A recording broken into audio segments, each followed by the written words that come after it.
오늘 말씀의 제목은 열처녀의 비유입니다. 오늘부터 3주 동안은 저희가 마태복음 25장을 본문으로 쭉 살펴보게 됩니다. 그래서 마태복음 25장은 제가 가끔씩 언급을 드렸는데요. 세 개의 큰 덩어리로 이루어져 있습니다. 오늘 우리가 읽은 1절에서 13절이 있고요. 그 다음에 또 14절부터 30절까지, 그리고 31절부터 마지막 46절까지 비유라고 이야기를 할까요? 각각의 하나의 독립된 비유들이 한 가지 주제를 이야기하고 있습니다. 그 한 가지 주제는 무엇이냐면요, 최후 심판이에요. 신학적으로 이건 뭐라고 부르는가 하면 종말론이라고 부릅니다. 여러분들 종말이라는 말은 많이 들어보셨죠, 그렇죠? 세상 끝에 어떤 일이 있을 것인가, 마지막 순간에 우리가 도대체 무엇을 만나게 되는가에 대한 이야기가 바로 종말론입니다. 그래서 이 최후 심판에 대한 이야기를 하고 있고요. 사실 이 마태복음 25장은 마태복음 24장과 연결되어 있습니다. 그래서 이 마태복음 24장, 25장을 예수님이 감람산에서 가르치신 가르침이다 해서 감람산 강화라고 부릅니다. 그래서 두 개가 다른 게 아니에요. 같은 걸 이야기하고 있고요. 24장에 넘어가면 예수님이 직접 마지막 때에 어떤 일들이 일어날지에 대해서 막 이야기를 해요. 전쟁의 소문이 있고 기근이 일어나고 막 이런 것들이 있잖아요. 그런 게 마태복음 24장에 나와 있는 이야기입니다. 그래서 마지막 날 일어날 일에 대해서 이야기를 하고 25장에 와서는 그 마지막 날에 대한 비유들을 예수님이 들고 계시는 겁니다. 그래서 오늘 열처녀 비유 하면은요, 다음 주에 14절에서 30절은 여러분들 잘 아시는 달란트 비유 있죠? 달란트 비유에 대해서 우리가 한 번 더 생각해보고 8월 마지막 주일에는 양과 염소의 비유라는 게 나와요. 제가 지난번에 부재 중이었을 때 여러분들 그 김남준 목사님이라는 분 설교를 들었었잖아요. 마태복음 산상수훈에 나와 있는 그런 내용이었는데 그것과 굉장히 비슷한 비유가 한 번 더 마태복음에 나옵니다. 그래서 우리가 조금은 다른 시각에서 그때 살펴보게 되고요. 마태복음 오늘 우리가 읽은 25장 1절에 보면 그때의 천국은 마치 이렇게 시작하고 있습니다. 그래서 뭐는 마치 뭐뭐와 같다라고 하는 그런 표현이 나오면은요, 여러분들 성경에서 이게 비유구나, 뭔가를 갖다가 알아듣게 쉽게 설명하려고 비유를 예수님이 들고 계시는구나 이렇게 생각하시면 됩니다. 그러니까 뭐는 마치 이렇게 돼 있어요? 천국은 마치 이렇게 돼 있죠. 여러분들 천국에 대한 이야기들을 많이 합니다. 교회 다니는 사람들이 다른 여러 가지 할 수 있겠지만 어떻게 보면 가장 공통적으로 교회 안이기 때문에 모두가 하는 가장 그 기독교인으로서 독특한 그런 어떤 용어 중에 하나가 이 천국이라는 거잖아요. 우린 죽은 다음에 천국과 지옥이 있는 것을 믿는 사람입니다. 근데 그 천국에 대해서 혹시 예수님이 제자들이 오해할까봐, 착각할까봐 잘 알아들으라고 오늘 한 가지 비유를 들고 계시다라는 거예요. 천국은 마치 뭐랑 같대요? 등을 들고 신랑을 맞으러 나간 열처녀와 같다라고 이야기를 합니다. 지금 일단 그럼 그 배경이 뭐가 되는 거예요? 신랑 신부 있는 결혼식이 되는 거죠. 그리고 그 결혼식을 준비하기 위해서 10명의 처녀가 이렇게 등을 들고 준비를 합니다. 그래서 한 신랑이 10명이랑 결혼을 하는 거야? 그러면 굉장히 큰 오해고요. 여기서 신부는 안 나와요. 이건 미리 여러분들에게 말씀드립니다. 비유라고 하는 것은 설명하고자 하는 어떤 한 원포인트를 설명하기 위해서 때로는 어떤 부분은 생략하기도 하고 어떤 부분은 크게 포커스해서 보여주기도 하는데 오늘 이 비유에서는 신부가 안 나옵니다. 여기서 나오는 10명의 처녀는 누구냐면은요, 결혼 들러리들 있죠. 들러리들이에요. 그래서 결혼식의 손님이라고 생각하시면 돼요. 그리고 결혼식이 유대 지방에서는 우리는 보통 몇 시에 결혼식 하나요? 여러분들 몇 시에 결혼식 하셨어요? 오전에 좀 하는 팀도 있고 오후에 하는 팀도 있고 요일에 따라 다를 수도 있고 그러잖아요. 근데 유대는 그 당시에 에어컨이 있는 것도 아니고 실내에 무슨 큰 강당이 있어서 강당에서 결혼식도 하는 게 아니기 때문에 날씨를 생각하면 언제 해야 되겠어요?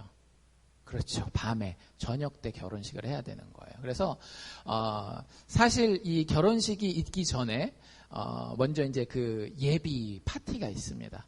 신랑 집에서 결혼식은 하는데요. 신랑 집에서 결혼식을 하기 전에 신랑이 먼저 그 지참금을 들고 신부 집에 가요. 그래서 신부 집에서 그 장인어른 장모님도 만나고 같이 식사도 하고 신부의 친구들과 신부들이 뭐 우리식으로 얘기를 하자면 완전 똑같진 않지만 마치 베이비 샤워를 하는 것처럼 여러 가지 그런 일들을 신부 집에서 하고요. 마지막 결혼식 그 때가 되면 이 신랑과 그 신랑의 일행들이 다시 이제 그 결혼식이 열리게 되는 신랑의 집으로 이렇게 가는 거예요. 근데 밤이잖아요. 결혼식에는 여러 가지 귀한 뭐 것들이 왔다 갔다 하고 이럴 수 있기 때문에 이 결혼식에 초대되고 그 결혼식에 마땅히 참석해야 될 사람만 거기 참석해야 되는 거예요. 근데 그걸 어떻게 알 수 있는가 하면은요, 이게 결혼식 날이구나, 결혼식 행진이구나, 이걸 아는 사람들만 참석하는 거예요. 그래서 그 결혼식 신랑의 결혼 행진에 참석하는 모든 사람들은 반드시 뭘 가지게 돼 있는가 하면 등불을 가지게 돼 있어요. 그래서 여기 나오는 이 10명의 등을 들고 신랑을 맞으러 나간 10명의 처녀도 사실은 그 결혼 혼인잔치에 들어가기 위해서 그 입장 행진에 필요한 등불을 준비하고 있었던 사람이라고 하는 겁니다. 여기서 혼인잔치는 뭘 이야기하는 걸까요? 혼인잔치. 우리 성경적인 맥락에서 보면 이 혼인잔치는 그냥 아무나의 혼인잔치가 아니라 어린 양의 혼인잔치입니다. 어린 양의 혼인잔치가 어디에 나오는지 혹시 아세요? 요한계시록에 나와요. 맨 마지막에 가면 성경책 맨 끝에 책이 요한계시록이라는 책이잖아요. 그렇죠? 그 책 19장에 가면 어린 양의 혼인잔치에 대한 이야기가 쭉 나옵니다. 얼마나 영광스럽고 얼마나 아름답고 그 가운데에 우리가 이 세상에서는 지금은 도저히 상상도 할 수 없고 누리고 있지도 못한 그런 아름다운 것들이 이 땅에 이제 임하게 되는 거예요. 그걸 조금 다른 말로 쉽게 설명을 하면 예수님의 재림이라고 이야기를 합니다. 들어보셨죠? 여러분들 예수님이 첫 번째 오신 것, 십자가에 죽기 위해서 오신 것은 초림이라고 얘기를 합니다. 처음 오셨다 해서 초림이라고 이야기를 하시고요. 어떻게 되셨어요? 사흘 만에 죽으시고 다시 살아나셔서 하늘로 올라가셨죠. 우리의 신앙의 핵심은 뭐냐면요, 올라가신 그분이 다시 오리라 라고 하는 것이 기독교 신앙의 핵심이에요. 그때가 되면은요, 여러분들 지금 우리가 그리스도인으로 사는 삶도 성령 안에서 믿음 안에서 능력 가운데 기쁨 가운데 만족 가운데 살지만 여전히 우리에겐 뭐가 있어요? 아픔이 있고 질병이 있고 눈물이 있고 가난이 있고 뭐 이런 것들이 있잖아요. 불평이 있고 이렇잖아요. 근데 예수님이 재림하시면 그때는 하나님의 나라가 천국이 완성된 형태로 우리의 삶 가운데에 완전히 임합니다. 여러분들 그래서 우리가 천국에 가기 원한다라고 이야기하는 거예요. 천국은 사실은 저도 그렇고 심지어는 성경 저자도 그렇고 우리가 충분히 이해할 만한 언어로 설명하기에는 너무 큰 곳이에요. 너무 큰 개념이에요. 하지만 분명한 건 여러분들이 생각하는 가장 좋은, 가장 즐거운, 가장 영광스러운 경험에 100만 배를 더 곱한 것보다도 더 좋은 곳이 천국이라고 하는 거예요. 그 천국이 하나님 나라가 언제 완성되느냐? 예수 그리스도의 재림으로 완성된다라고 하는 거죠. 오늘 이 비유의 가장 중요한 질문은 뭐냐면요, 누가 이 어린 양의 혼인잔치에 들어갈 것인가라고 하는 거예요. 조금 더 쉬운 얘기라면요, 누가 천국에 들어갈 것이냐라고 하는 거예요.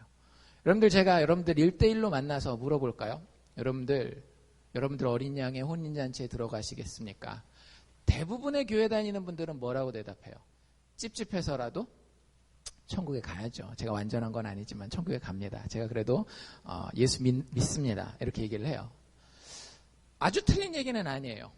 아주 틀리는 얘기는 아닙니다. 그런데 만약에 그게 성경에 근거하지 않고 그냥 나의 자기 확신 혹은 인간적인 경험에 의한 것이라고 한다면 여러분들 그것은 반드시 성경에 비추어 봐야 되는 거예요. 만약에 내가 저는 어린 양의 혼인잔치에 들어갑니다. 천국에 들어갑니다라고 이야기하는 것이 성경에 보니까 그 근거가 있어요. 그럼 오케이. 여러분들 천국에서 저랑 만납니다.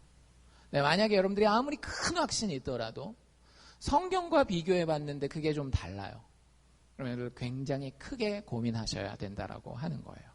그 질문 가지고 사실은 오늘 우리가 보게 되는 열처녀의 비유, 또 다음 주에 보게 될 달란트의 비유, 그리고 마지막 주에 보게 될 양과 염소의 비유를 여러분들 깊이 생각해 보시기를 바라요. 누가 어린 양의 혼인잔치에 들어갈 것인가. 나는 된다 안 된다 이런 얘기는 일단 접어놓고 성경이 이야기하기를 누가 어린 양의 혼인잔치에 들어갈 것인가. 누가 천국에 들어갈 것인가. 오늘 본문에 보면 10명의 처녀가 총 있죠. 이 10이라는 숫자가 그렇게 중요한 건 아니에요. 그냥 이렇게 편한 숫자를 하나 뽑은 건데 10이라고 생각하시면 됩니다. 그 10명의 처녀들이 다 똑같지는 않아요. 그쵸? 반 나뉩니다. 그래서 두 종류의 처녀로 나뉘어지는데요. 첫 번째 종류의 사람들은 어떤 사람들인가 하면 2절에 이렇게 나와 있죠. 그 중에 5은 어떠했다? 미련했다. 그리고 두 번째 부류, 나머지 5명은 어떠했대요? 슬기 있는 사람이래요. 여기서 이 미련한 5 처녀들은요, 어린 양의 혼인잔치에 못 들어갈 사람들이에요. 조금 더 우리식으로 얘기한다면 천국에 들어가지 못할 사람들입니다. 슬기 있는 자들은 어떤 사람이냐? 어린 양의 혼인잔치에 들어갈 자들이에요. 쉽게 얘기하면 천국에 들어갈 자라고 하는 거예요. 여러분들 이 두 부류의 처녀들이 가진 공통점부터 먼저 살펴봅시다. 이 처녀들, 10명의 처녀들, 5명의 미련한 처녀들과 5명의 슬기로운 처녀들의 공통점이 뭡니까? 이렇게 생각하시면 안 돼요. 슬기로운 처녀들은 등을 가지고 있었고 미련한 처녀들은 등을 가지고 있지 않았습니다라고 생각하시면 여러분들 본문을 자세히 보시지 않은 거예요. 공통점이 뭐냐면요, 미련한 처녀들도 슬기로운 처녀들도 다 등을 가지고 있습니다. 1절에 우리가 봤잖아요. 천국은 마치 뭐와 같다? 등을 들고 신랑을 맞으러 나간 5명의 처녀가 아니라 10명의 처녀라고 돼 있죠. 10명의 처녀 전부가 등을 들고는 있었다라고 하는 거예요. 그리고 참 더 놀라운 건 뭐냐면요, 이 10명의 처녀가 다 이 미련한 5과 슬기로운 5을 가리지 않고 신랑의 혼인잔치를 기다렸어요, 안 기다렸어요? 기다렸어요. 여러분들 여기서 우리에게 시사하는 바가 굉장히 충격적인 겁니다. 교회 다니는 사람들 중에 난 죽은 다음에 천국 가야 되겠다라고 생각 안 하는 사람이 있을까요? 없죠. 여러분들 등을 준비했다라는 건 사실은 무슨 얘기냐 하면은요, 교회 다닌다라는 얘기예요. 여기 나오는 10처녀는요, 교회 다니는 사람과 교회 안 다니는 사람을 섞어놓은 그룹이 아닙니다. 원래 마태복음이라는 성경 자체가 전도용으로 쓰여진 책이 아니에요. 마태복음은 마태가 목적으로 하는 교회 공동체를 위해 쓰여진 겁니다. 교회 다니는 사람들에 대한 이야기라는 얘기예요. 등을 가졌다라고 하는 건 교회 다니는 사람들에 대한 이야기라고 하는 겁니다. 그리고 교회 다니는 대부분의 사람들은 혼인잔치를 기다려요. 죽은 다음에 천국 갈 거를 기다린다라는 거예요. 근데 결론은 어때요? 그래서 10명이 다 혼인잔치에 들어간다라고요? 아니라고요. 여기서 5대5니까 교회 다니는 사람들의 중에 절반은 천국 가고 절반은 천국 못 가고 그런 건 아닙니다. 여기에서 역시 5대5로 나눈 것도 그냥 편의상 나눈 거예요. 근데 중요한 건 분명히 교회 안에 미련해서 혼인잔치에 들어가지 못하는 자들이 있고 슬기로워서 혼인잔치에 들어가는 자들이 있다라고 하는 겁니다. 되게 충격적이죠. 저도 이 말씀을 이렇게 보면서 다시 한번 깊게 제 안을 살펴봤어요. 여기서 이야기하는 미련한 자들의 이야기와 또 슬기로운 자들의 이야기를 다시 한번 저에게 비춰보지 않고는 도저히 이 본문에서 벗어날 수가 없었습니다. 교회 다니는 모든 사람들이 사실은 그래야 돼요. 하나씩 살펴보도록 합시다. 여러분들, 미련한 자들은 어떤 사람을 미련한 자들이라 그러죠? IQ가 떨어지는 사람을 미련한 자들이라고 성경이 이야기하지 않습니다. 그렇죠? 사업을 하다가 실패하는 사람들을 미련한 사람들이라고 이야기하지 않아요. 학교에서 성적이 좀 잘 안 나오는 사람을 미련하다라고 이야기하지 않아요. 자기 건강관리를 잘 못해가지고 몸을 망치는 사람도 성경은 그렇게 미련하다라고 얘기하지 않습니다. 오늘 본문에 보면 미련한 자들에 대해서 이렇게 설명하고 있죠. 3절에 뭐라고 돼 있어요? 미련한 자들은 뭘 가지고 있다? 등은 가지고는 있어요. 근데 문제는 어디 있어요? 기름을 가지지 않았다라고 하는 거예요. 여러분들, 미련한 자들, 즉 어린 양의 혼인잔치에 참여하지 못할 사람들의 특징은요, 등은 가지되 기름은 가지지 아니하였다라고 하는 겁니다. 등을 가지고 있는 것에 굉장히 만족하고 뿌듯해 했어요. 그 안에, 그 등 안에, 이제 이 등이 우리가 생각하는 호롱불 같은 건 아니고요. 그 횃불 아시죠, 여러분들?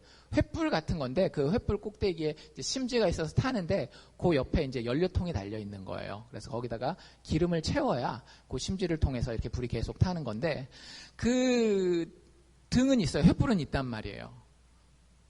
근데 그 안에 기름이 있는지 없는지에 대해서는 관심이 없다라고 하는 거죠. 다시 한번, 뭐는 있다라고요? 등, 횃불은 있어요. 근데 그걸 태울 수 있는 기름이 충분히 준비됐는지에는 관심이 없어요. 기름이 아예 없는 것도 아니에요. 뒤에 보면 이거 다 꺼지게 생겼다 뭐 이런 얘기 하는 거 보면 아예 없는 것도 아니에요. 근데 충분한 기름을 내가 갖추었느냐, 혼인잔치에 들어가기까지 충분한 기름을 내가 갖추었느냐에 관심이 없었습니다. 그리고 자기들이 가지고 있다라고 하는 그 기름은 항상 맨 마지막 순간에 가면 부족할 수밖에 없는 사람들이에요. 어떤 사람들일까요? 단순히 종교적인 모양이 있는 것에 만족하는 사람들입니다. 내가 교회 다니고 세례 받았고 그리스도인으로서 착하게 살고, 하나님 그것에 대해서 아예 인정 안 하는 건 아니에요. 어느 정도는 그래 수고한다, 애쓴다, 어느 정도는 인정을 하세요. 근데 문제는 뭐냐면 어린 양의 혼인잔치에 들어갈 만한 충분한 기름이냐라고 하는 거죠. 미련한 자들은 그 기름에 관심이 없고 등에만 관심이 있어요. 정말로 외적으로 드러나는, 교회 다니는 사람이 세상 사람들과 구별되어서 보이는 외적인 모습들 있잖아요. 술 안 마시고 담배 안 피고 바람 안 피우고 뭐 이런 것들, 도덕적인 것부터 시작해서 아까 말씀드렸던 종교적으로 뭐 예배드리고 말씀 보고 기도하고 뭐 이런 외적인 행동들, 이런 행동들이 나에게 있으니까 굉장히 거기에 만족하는 거예요. 성경의 이 메시지는 굉장히 분명합니다. 이 미련한 자들은 어린 양의 혼인잔치에 들어가지 못한다라고 하는 거죠. 반대로 슬기로운 사람은 어떤 사람을 슬기로운 사람이라고 이야기하는가? 4절에 보면 이렇게 돼 있죠. 슬기 있는 자들은 그릇에 무엇을? 기름을 담아 등과 함께 가져갔다라고 하는 거예요. 두 개가 구별되는 게 보이시죠? 그렇죠? 등이 있고 기름이 있고 이 두 개가 분리되어서 생각되어져야 된다라고 하는 거예요. 천국에 가는 데는 둘 중에 뭐가 필요할까요? 등이 필요하겠어요? 기름이 필요하겠어요? 등과 기름이 다 필요합니다. 기름만 있어가지고는요, 불을 못 붙여요. 등도 있어야 되고 기름도 있어야 돼요. 그래서 우리가 신앙생활하고 도덕적으로 선한 삶을 사는 것도 당연한 그리스도인의 삶의 결과예요. 그게 절대 가치가 폄하되지는 않습니다. 단 그것만으로는 부족하다라고 하는 거죠. 등과 함께 뭐가 있다라고요? 슬기로운 자들에게는 기름이 있다라고 하는 거예요. 여러분들, 이 등이 있어도요, 그 안에 빛을 낼 수 있는 원동력이 있느냐라고 하는 거예요. 우리가 신앙생활을 하다 보면 착하게 살아야 되겠다, 뭐 믿음의 어떤 봉사를 열심히 해야 되겠다 하는데 그 불이 자꾸 꺼지는 거 혹시 느끼세요? 다 다짐하고 막 하는데 그 다짐했던 게 뭐 한 몇 개월 가거나 기껏해야 뭐 한 1년, 2년 가고 또 꺼지고 뭐 여러분들 부흥회나 뭐 수련회 같은 데 딱 다녀오면은 막 활활 탔다가 또 막 다시 이제 바닥을 치고 막 이런 것들이 있잖아요. 여러분들 그게 왜 그러냐면은요. 그 안에 빛을 위한 능력, 즉 기름이 준비되어 있지 않기 때문에 그래요. 근데 슬기로운 자들은요. 그걸 준비한 자들이라고 하는 거예요. 종교적인 행위는요. 우리 인간의 의지를 가지고 외적인 행동으로 조금씩 할 수 있어요. 근데 그것이 계속 타는 것은 내 안에 샘솟는 빛의 근원이 있어야 된다라고 하는 거예요. 그 기름이 있는지 없는지에 지대한 관심을 가지고 이것이 지금 이제 나의 어떤 외적인 빛이 타고 있는데 부족할까 안 부족할까를 계속 신경 쓰는 사람들이라고 하는 거예요. 그 생명의 빛의 원동력이 생명의 원동력이 계속해서 나에게 공급되는지를 확인하는 사람들이 슬기로운 자들이요 어린 양의 혼인잔치에 즉 천국에 들어갈 사람들이라고 하는 겁니다. 그럼 이제 우리한테 중요한 질문 하나가 남죠. 뭐가 남아요? 과연 그 기름이 뭔가? 교회 다니니까 우리 다 등들은 준비하고 있는 거란 말이죠. 그렇죠? 근데 이 교회 안에 있는 사람들 중에 등은 있지만 기름이 없거나 충분치 않은 사람이 있고 정말로 샘솟듯 하는 하나님이 공급하시는 그 기름이 준비된 사람이 있다라고 하는 거예요. 기름이 뭘까요? 여러분들 궁금하신 분들은 주석이 이렇게 달려있는 성경책들이 있을 거예요. 보면 저도 여러 주석책을 이렇게 쭉 보는데 일반적으로 대부분의 학자들이 크게 반대하지 않고 동의하는 조금 더 이제 설명할 때 살이 붙긴 하지만 동의하는 그 결론이 뭔가 하면 여기서 기름은 성령이라고 하는 겁니다. 기름은 뭐라고요? 성령이라고요. 여러분들 물어봅시다. 성령을 아십니까? 성령을 어떤 뭐라 그래야 될까? 내가 옛날에 뭐라 그래야 될까? 초자연적인 어떤 걸 경험한 이런 걸로 착각하시면 안 돼요. 성령을 아신다라고 하면 내가 아는 그 성령이 진짜 이 성령인지 알려면 여러분들 성경에 나와 있는 성령의 역사들을 보셔야 돼요. 제일 좋은 책 중에 하나가 우리가 지금 큐티하고 있는 사도행전이에요. 왜? 사도행전의 별명이 뭔지 아세요? 성령행전이에요. 성령행전. 성령을 아는 사람들이, 성령을 소유한 사람들이, 기름을 소유한 사람들이 어떻게 그 인생을 살아가는지, 사도 바울이라든지 베드로라든지 이런 사람들이 성령을 가졌을 때, 기름을 가졌을 때 그 인생을 어떻게 사는지를 아주 잘 보여주는 책이니까 한번 사도행전은 꼭 이제 시간을 내서 보십시오. 어쨌든 우리 지금 이 본문에서 기름을 다르게 표현할 수도 있어요. 그런데 가장 쉽게 그리고 안전하게 성경적인 범위에서 무엇이냐라고 물어볼 때는 성령이라고 이야기하면 됩니다. 그러니까 여러분들이 성령을 가졌는지 안 가졌는지를 확인을 하셔야 돼요. 여러분들 성령이 아닌 것 중에 하나가 뭐냐면요. 본인의 감정이에요. 어떤 분들은 막 기도하다가 울면 내게 성령이 임했다라고 생각하는데 아니에요. 성경에 어디 기도하다가 울었다고 성령 받는 얘기 나오나요? 그런 얘기 없어요. 어떤 분들은 방언하는 것이 성령의 그거라고 얘기를 하는데 성령 받은 사람들 중에 방언하는 사람들이 있을 수는 있어요. 하지만 그 성령 받았다고 다 방언하는 것도 아니고요. 그리고 심지어는 성령 안 받았지만 방언을 흉내낼 수도 있어요. 그렇기 때문에 방언이나 이런 어떤 초자연적인 은사를 가지고 성령을 내가 안다, 성령을 내가 소유하고 있다라고 얘기하시면 안 돼요. 감정도 아니고요. 그런 어떤 초자연적인 현상들도 아니에요. 성령을 소유한다라고 하는 것은. 또 어떤 분들은 이렇게 예수를 구주로 고백하는 것이 성령의 도움으로 하면 된다 그러니까 내가 복음에 대한 이야기를 들었어요. 인간은 죄인이고 하나님이 아들 예수를 보내주셨고 나를 위해 죽고 다시 사셨기 때문에 그걸 믿으면 구원받는데 그럼 거기다가 예스라고 사인하면 그게 성령 받은 거라고 생각해요. 여러분들 그건 지적인 동의이지 성령을 받은 거랑은 다릅니다. 지적인 동의와 성령 받는 것을 착각하시면 안 돼요. 여러분들 성령은요 인격체예요. 여러분들 성령이라고 하는 그 거룩한 하나님의 영을 인격으로 만나셨느냐라고 하는 거죠. 그분과 대화해 본 적이 있으세요?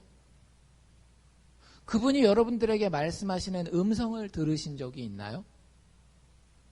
그래서 여러분들, 그분이 여러분들 옆에 서 있을 때 여러분들의 일상생활을 살아가면서 그분과 동행하고 그분의 도우심 때문에 여러분들의 삶이 영적으로 건강한 삶을 향해 나아가지 않을 수 없는 그런 정말로 강력한 인도하심을 받고 있느냐라고 하는 거죠.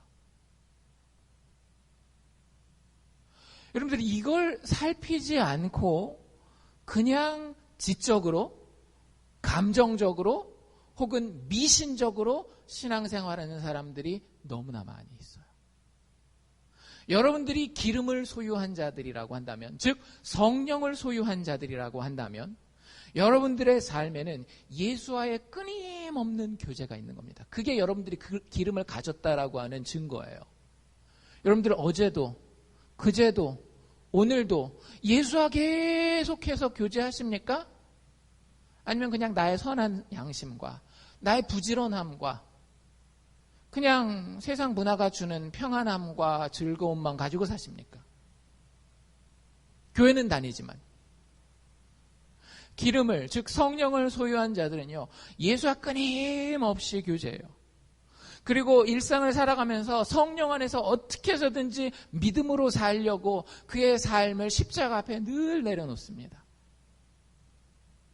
그 인생의 삶에는요, 자발적인 순종이 있어요. 하나님 앞에 내가 희생하고 헌신하는데요, 기쁨이 있다라는 거예요. 내 의가 쌓이지 않고요, 예수께서 나를 위해서 십자가에서 저렇게 죽어주셨는데 내가 뭘 못 내놓겠어. 힘들고 어려운 건 알아요. 그것과 별개로요, 주님 앞에 헌신하고 순종하는데 기쁨이 있어요. 그리고요, 이 성령이 있는 사람은요, 절대로 행동적인 면에서 그대로 제자리에 머무는 법이 없습니다. 반드시 그 마음에서부터, 그 말씨에서부터 그 행동에 이르기까지 영적인 성장이 계속 일어나게 돼 있어요. 이런 게 기름인 거예요. 단순하게 헌금 많이 하면 내가 적립금 쌌듯이 기름통에 기름이 쫙쫙 올라가고 그런 게 아니고, 봉사를 몇 시간을 하면, 새벽 기도를 나와서 기도를 몇 분을 하면 그게 이렇게 쌓이는 게 아니라요, 내 안에 성령이, 그 성령의 역사가 있느냐가 충분한 기름이 있느냐 없느냐라고 하는 거예요. 유사기름 있잖아요, 여러분들. 유사기름. 근데 유사기름은 태우면 어떻게 돼요? 처음엔 좀 타는 것 같지만 나중에 자동차 운전하시는 분들은 만약에 가솔린 차인데 디젤 넣으면 어떻게 되죠? 엔진이 다 망가져요. 더 이상 그 차는 못 씁니다. 그래서 우리가 다른 기름으로 채울 수 있어요. 근데 혼인잔치에 들어가기까지의 충분한 기름이냐라고 봤을 때는요, 성령이 아니면 여러분들, 우리가 천국에 들어갈 만한 충분한 기름을 소유한 자가 아니라고 하는 거예요. 여러분들 스스로 꼭 물어보십시오. 이게 여러분들에게 굉장히 재밌거나 굉장히 흥분되거나 이런 거는 아닐 수 있어요. 근데 여러분들에게 들을 귀가 있으면요, 성경에 그런 표현이 나오잖아요, 그렇죠? 영적으로 들을 귀가 있으면은요, 이게 무슨 얘기인지 들리실 거예요. 그리고 하나님이 좋은 의미에서 고민하게 하실 겁니다. 그럼 그 성령이 있다라는 증거예요. 사실은 그게 이 말씀이 들린다라고 하는 건. 여러분들, 이 기름의 특징 중에 하나가 뭐냐면은요, 굉장히 개인적이라고 하는 거예요. 나눠줄 수가 있다 없다? 나눠줄 수가 없어요. 어떻게 보면 여기 우리 이야기를 이렇게 쭉 진행하다 보면 조금 여기는 좀 아쉽다 이런 장면이 있지 않으세요? 기름이 충분히 있으니까 이 5명의 슬기로운 여자들이, 미련한 여자들이 뭐라 그래요? 가서 기름을 좀 나눠달라라고 이야기를 해요. 여러분들, 기독교 정신이 뭡니까? 사랑의 정신, 나눔의 정신 아닙니까? 그럼 그 기름 나눠줘서 나도 좀 간당간당하긴 하지만 나랑 너랑 다 같이 천국 가자. 그게 제일 좋은 거 아니에요, 사실은? 근데 이 슬기 있는 여자들이 뭐라고 대답하는가 하면 9절에 보면 우리와 너희의 쓰기에 다 부족하다라고 이야기를 해요. 그러니까 이 비유를 잘못된 시각에서 이해하기 시작하면은요, 이 슬기로운 여자들은 똑똑하긴 하지만 굉장히 이기적인 여자들이 되는 거겠죠. 근데 여러분들 그렇게 비유를 보시면 굉장히 잘 못 이해하시는 거예요. 여기서 예수님이 이야기하고자 하는 비유의 그 포인트는 뭐냐면 지금 이 부분에서 야, 그 기름은 서로 나눠서 쓸 수 있는 게 아니야 라고 하는 거예요. 이기적인 이야기를 하고자 하는 것이 아니라 성령을 통한 그 믿음의 역사라고 하는 것은 누구한테서 빌리는 것이 가능하다, 불가능하다? 불가능해요. 여러분 아버지 어머니가 목사님 사모님이라 할지라도 여러분들의 기름은 그 부모님에게서 빌릴 수 있다 없다? 절대 못 빌려요. 절대 못 빌린다라고요. 성령의 임재와 역사, 그에 따른 구원의 문제는 각 개인의 문제입니다. 여러분들이 절대적으로 나를 살펴야 돼요. 제가 제일 듣기 싫은, 죄송합니다, 소리가 뭐냐면은요, 나는 우리 권사 아내 치맛자락 잡고 천국 가겠습니다. 여러분들 농담으로라도 그런 얘기는 하면 안 돼요. 농담으로라도. 그런 얘기들 하시는 분들이 있어요. 보셨죠? 그런 분들 자주들 보셨을 거예요. 절대 그런 일은 없습니다. 여러분들의 영혼이 달려 있어요. 영원한 생명이 달려 있습니다. 영원한 생명을 어린 양의 혼인잔치 안에서 거할 것인지 그 밖에서 슬피 울며 이를 갈며 보낼 것인지, 즉 천국에서 보낼 것인지 지옥에서 보낼 것인지가 나 개인의 성령 소유 여부에 달려있다라고 하는 거예요. 그걸 그렇게 쉽게 얘기를 해요? 좀 나눠줘라? 분명히 거절하고 있죠. 왜? 불가능한 거기 때문에. 이 지혜로운 여자들이, 슬기로운 여자들이 못돼서가 아니라고 하는 거예요. 그 다음에 그 뒷부분은 이제 조금 더 넘어가다 보면 이야기가 이렇게 진행되죠. 결국에는 이제 안 나눠주니까, 안 나눠주면서 조언을 하나 해주죠. 뭐라고 조언을 해줘요? 슬기로운 여자들이. 야, 너희랑 다 같이 쓰기에는 부족하다. 그러면서 차라리 파는 자들한테 가서 너희 쓸 것을 사라라고 얘기를 해요. 굿 아이디어 아닙니까? 그쵸? 그래서 기름을 사러 가서 기름을 사가지고 돌아와서 등불을 켜고 혼인잔치에 들어가죠? 아니에요. 못 들어가요. 제가 또 듣기 싫은 얘기 중에 하나가 이거예요. 그러니까 듣기 싫다라는 건 저한테 거슬린다라는 게 아니라 그분에게 정말로 위험한 얘기라고 하는 거죠. 어떤 얘기냐면요. 목사님, 제가 죽기 전에는 분명히 예수 믿습니다. 이렇게 말씀드려서 죄송하지만요. 정말 정신 나간 이야기예요. 정말 정신 나간 이야기예요.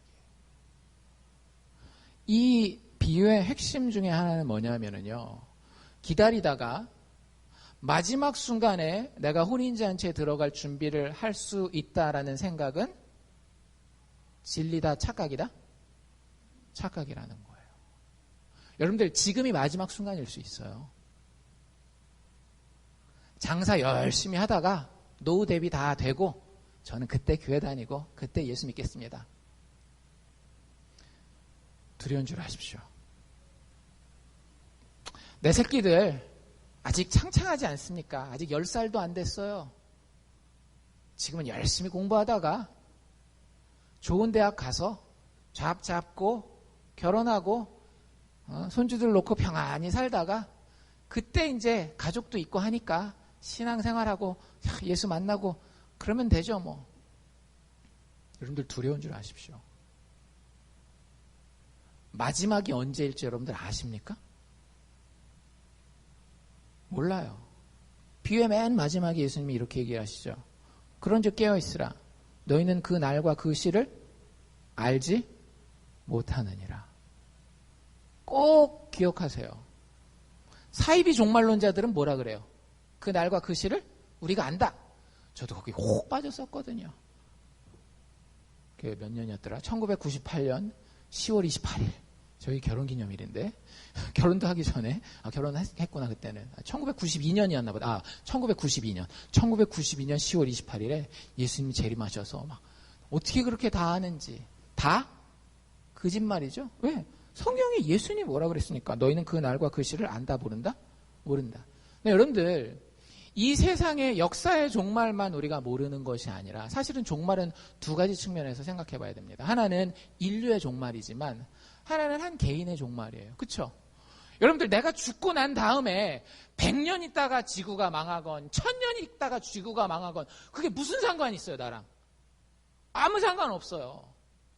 여러분들 각 개인에게 종말이 있습니다. 그때가 언제겠어요? 내 육신의 생명을 끝내는 그때가 마지막 때예요. 종말의 때예요. 여러분들이 백수를 할지 지금 당장 오늘 저녁에라도 돌아가실지 그건 아무도 모르는 거예요. 여러분 자녀가 정말로 여러분들 소원대로 손주 놓고 증손주까지 여러분들한테 놔줄지 정말로 불의의 사고로 언제 갈지 아무도 모르는 거라고요. 아니 목사가 저렇게 정 없는 말을 해도 되나? 아니 뭐 인간적으로는 정이 없는 거죠. 근데 여러분들 생각해보면 상식적인 얘기 아닌가요? 제가 그렇게 어려운 얘기를 하는 건 아니잖아요. 우리가 다 보고 알고 있는 건데 말하기가 좀 껄끄러워서 얘기를 안 하는 것뿐이지. 근데 그게 우리의 현실이에요. 그 때와 시는 사실 모르는 거라고요. 그래서 여러분들 어떻게 하라고요? 준비하라고요. 내 안에 성령이 있는지 살피시고 성령이 없으면 어떻게 하라 그랬어요, 예수님이? 성령은 내 마음대로 나에게 안 오죠. 근데 예수님이 한 가지 길을 주셨습니다. 한 가지 길. 뭐예요? 구하라 그리하면 찾을 것이요. 구하라 그리하면 찾을 것이요. 주실 것이요. 죄송합니다. 그리고 찾으면 찾을 것이요. 문을 두드리면 열릴 것이라. 여러분들 우리가 성령을 소유하게 되는 기름을 소유하게 되는 첫걸음은 뭐냐면요. 나한테 없다라는 걸 인정하는 거예요. 이게 안 되면요. 끝난 거예요. 사실은 그 인생은 이미 종말이 온 겁니다. 아주 비극적인 형태로. 우리가 성령을 소유하게 되는 첫걸음은요. 나한테 성령이 없는 것을 인정하는 거예요. 그리고 그 성령을 간절히 구하는 겁니다. 여러분들 있으면 확인하시면 돼요. 제가 아까 확인할 수 있는 증거들은 알려드렸죠. 성령의 역사와 그분과의 인격적인 교제와 끊임없는 예수에 대한 사랑 이런 것들이 있으면 여러분들은 그거 끝까지 붙들으셔야 돼요. 근데 없다라고 한다면 그 성령을 여러분들 하나님 앞에 정말로 간절히 구하십시오. 왜냐하면 어린 양의 혼인잔치는 놓치기에는 너무너무 안타까운 것이기 때문에. 천국이라고 하는 곳은요. 우리가 생각하는 것을 훨씬 뛰어넘는 곳이에요. 어린 양의 혼인잔치에 들어가지 못한 것 자체가 저주처럼 느껴질 정도로 그 혼인잔치는 좋은 자리입니다. 이게 무슨 얘기냐면요. 여러분들 어느 잔치건 여러분들이 안 갔다고 못 갔다 좀 섭섭하다 서운하다 이렇게는 느끼지만 내가 어느 잔치에 안 갔는데 그게 와 내가 그 잔치에 안 간 게 저주였어 이렇게 느낄 만큼 좋은 잔치는 인간사에 별로 없단 말이에요. 근데 천국 잔치는 다르더라고요. 어린 양의 혼인잔치는요. 들어가지 못한 자들의 반응을 한번 쭉 보십시오. 오늘 보는 그 미련한 다섯 처녀라든지 우리가 다음 주에 볼 그 한 달란트 받은 종이라든지 그 다음에 볼 염소의 이야기라든지 아니면 다른 성경에 나와 있는 많은 얘기들을 보면은요. 이 어린 양의 혼인잔치에 들어가지 않은 자들은 그 잔치에 들어가지 못한 것만으로도 자신이 너무나 저주받은 것처럼 내가 어떻게 이걸 놓쳤을까 할 정도로 정말로 슬퍼하고 애통하고 그러면서도 뭐 할 방법이 없는 그런 모습들을 보여주고 있습니다. 여러분들 세상에서 뭘 바라세요? 여러분들이 가장 즐거웠었던 오락, 여러분들을 즐겁게 해주었던 엔터테인먼트가 뭡니까? 여러분들을 가장 뿌듯하게 만들어줬던 여러분들의 가정 역사 중에 한 장면은 어떤 장면이었어요? 여러분들이 생각할 때 내 스스로가 가장 아름답고 멋지고 사람들 가운데 탁 보여줬을 때 진짜 보여주기 좋은 아름다운 모습이었다라고 생각하는 때가 언제였어요? 여러분들 그 모든 것을 뛰어넘는 것이 하나님 안에서 천국에서 우리에게 기다리고 있습니다. 그 천국을 놓치는 건 바보예요.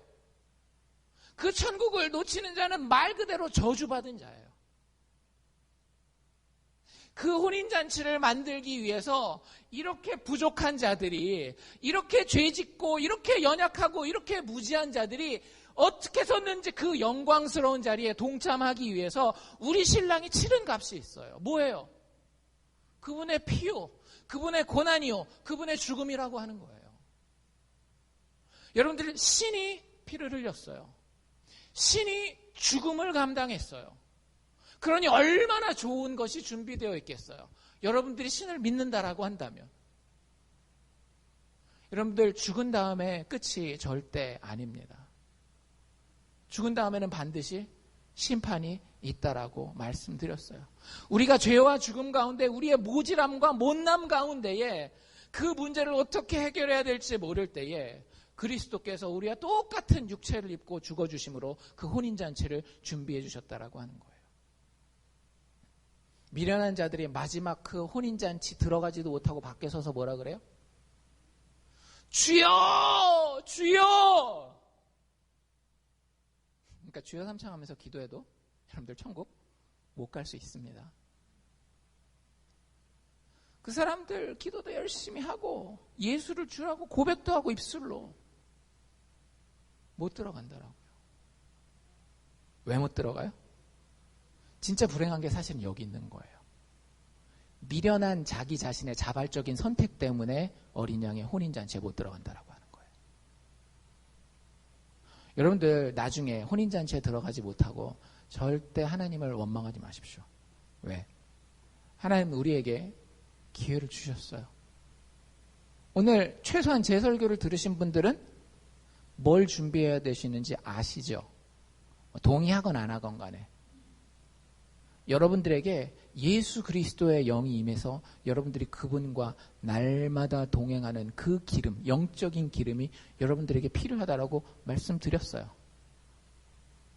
그런 일이 일어나지 않기를 원하지만 그런데 우리 가운데에 어떤 분들은 영적인 미련함과 영적인 장님됨 때문에 자기 자신의 자발적인 선택으로 이 성령의 기름 받는 것을 포기하는 분들이 있을 수 있다라고 하는 거죠. 그리고 마지막 어린 양 혼인잔치에 제가 이렇게 눈 씻고 찾아봐도 못 볼 분들이 있을 수 있다라고 하는 거예요. 여러분들 죽음에 대해 생각하십시오. 죽음은 우리를 찾아옵니다. 마지막 날에 대한 준비가 되어 있는지. 제가 자주 인용드리지만 히브리서에 나와 있는 표현대로 여러분들 죽음 이후에는 반드시 심판이 있습니다. 그리고 그 심판 때는요, 떼거리로 몰려가서 서는 것이 아니라 각 개인들이 선다라는 거예요. 나누어 줄 수 없는 그 기름의 여부를 확인하기 위해서. 여러분들이 그 기름을 소유한 자라고 한다면요, 우리는 죽음 앞에 자신 있게 설 수 있어야 합니다. 오늘 밤에 주님이 여러분들을 불러가셔도 여러분들 아무 여한이 없습니까? 저는 없습니다. 지금 제가 설교를 마치고 여길 걸어가다가 주님이 저를 부르시더라도요, 절대 저주받았다라고 얘기하지 마세요. 그건 인간의 육체를 가진 인생 가운데 일어날 수 있는 그냥 하나의 가능성일 뿐이에요. 주께서 제가 사랑할 수 없는 예수를, 성령을 보내주셔서 사랑하게 해주셨어요. 실제 있었던 일입니다. 우리 지난주 우리 영어 목장 하셨던 분들은 스탠이라고 하는 사람에 대한 이야기를 우리가 잠깐 나눴는데요. 이분이 장례식장에 갔어요. 실제 있었던 일입니다. 장례식장에 가서 영어로 율러지라 그러고 한국말로는 그 추도연설.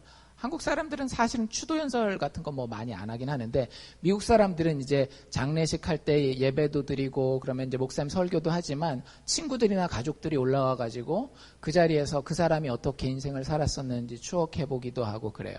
그래서 그 추도 연설을 합니다. 그래서 죽은 그 분이 얼마나 참 좋은 친구였는지 이런 얘기를 쭉 하면서 맨 마지막에 이런 얘기를 해요. 스탠이라고 하는 이 남자분이. 하나님이 여러분의 생명도 언제 취하실지 모릅니다. 여러분들 장례식장은요, 아주 좋은 전도의 기회입니다. 전도의 장입니다. 어쨌든 이분이 마지막 그 율로지의 마지막에, 추도연설 마지막에 그 얘기를 한 거예요. 하나님께서 언제 당신의 생명을 취하실지 모릅니다. 그때는 당신이 할 수 있는 게 없습니다. 여러분들 죽을 때는 우리가 할 수 있는 게 없어요. 여기 열처녀의 비유에서 보는 것처럼. 당신은 준비 되었습니까? 라고 연설을 마치고 자기 자리로 돌아가서 앉았습니다. 그리고는 푹 꼬꾸라졌어요. 그리고 그의 인생을 마감해요. 실제 있었던 일이에요. 여러분들 몇 주 전에 많이 놀라셨죠?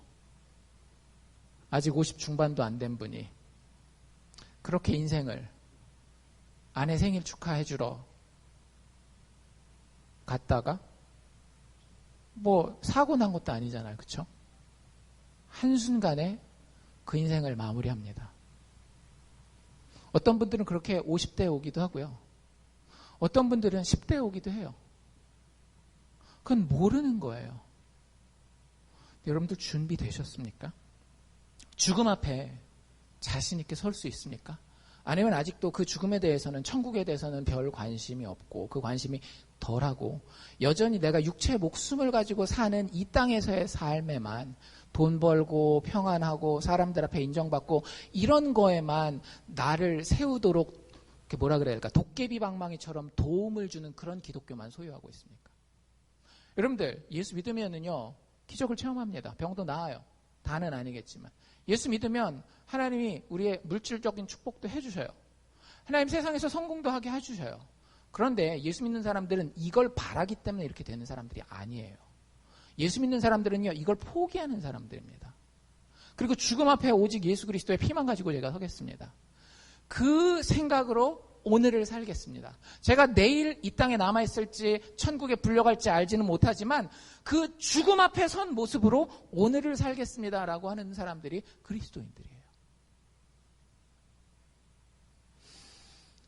여러분들, 저는 우리 교회에 지금 출석하시는 분들이 정말로 그 죽음 앞에 준비된 분들이면 참 좋겠어요.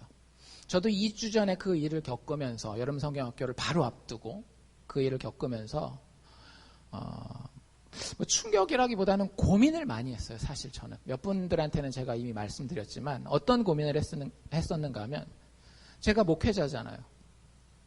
목회자의 입장에서 교회에 누군가가 돌아가시면 장례식을 인도해야 돼요. 근데 제가 여러분들 한 사람 한 사람 이름을 생각하면서, 제가 여러분들과 겪었던 4년을 생각하면서 과연 내가 이들 중에 누구의 장례식을 확신 가운데에 천국 환송 예배로 드려줄 수 있을까? 뭐 여러분들이 당장 안 들어가시고 오래 장수하기를 바랍니다. 가정한 거예요.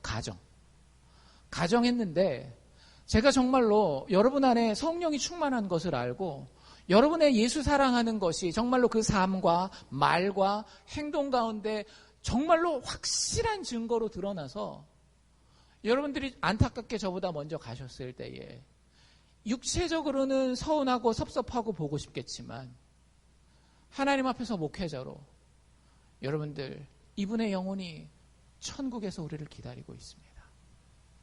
육체적으로는 우리가 안타깝고 서럽고 보고 싶지만 천국에서 우리 어린 양의 혼인잔치 가운데에 가장 아름다운 모습으로 가장 즐겁게 만날 것입니다 라고 자신 있게 설교할 수 있는 사람들이 우리 교회에 누구 있는지 세봤더라고요.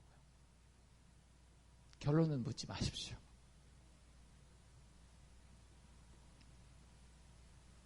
교회 다닌다는 것이 천국 백성 되었다라는 뜻이 아니기 때문에 그래요. 등을 가졌다고 다 어린 양의 잔치에 들어가는 게 아니기 때문에 그렇다라는 거죠. 정말로 한 영혼이 겉으로 드러난 종교적인 행위들과는 다르게, 지식적인 고백들과는 다르게, 감정적인 느낌들과는 다르게 정말로 그 사람의 삶 전체가 예수를 사랑하고 믿는 자였는가? 정말로 그 안에 성령의 증거가 있는 구원받은 하나님의 자녀였겠는가? 여러분들 스스로에게 물어보실 수 있기를 바랍니다. 예수 믿는 믿음으로 나는 정말 예비된 자인가? 깨어있는 자인가? 단지 빈 등잔이 아니라 그 등잔을 밝힐 기름이 준비되었는가? 화려한 등잔에 만족하지 아니하고 정말로 이 등잔을 빛낼 빛을 활활 태워 보일 수 있는 성령의 참된 생명력이 나에게 있는가? 여러분들 이 비유를 통해서 물어보실 수 있기를 바랍니다. 기도합시다.